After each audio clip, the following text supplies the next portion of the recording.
Anka Dehqon bozorundamız. Xudo xolasa.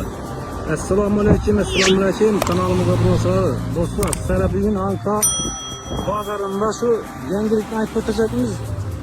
Giyim bozoruni yan başında Shoh brend giyim dükkanı açıldı. Kelaverasizlar. Katta tip plakatlarni qistirib qo'ymaydi. Az daraxtlar bu uncha ko'rinmayapti.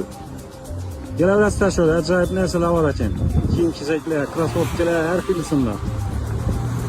Evet, çantarapdagi lazım yana deshana chiqibdilar. Keng mo'l katta dükkan ochibdilar şöyle. Assortiment dim ko'p. Meni kanalimga aytib kelsangiz, podarkalarni qo'shib berib turibdilar do'stlar. Shoshilib qolamiz.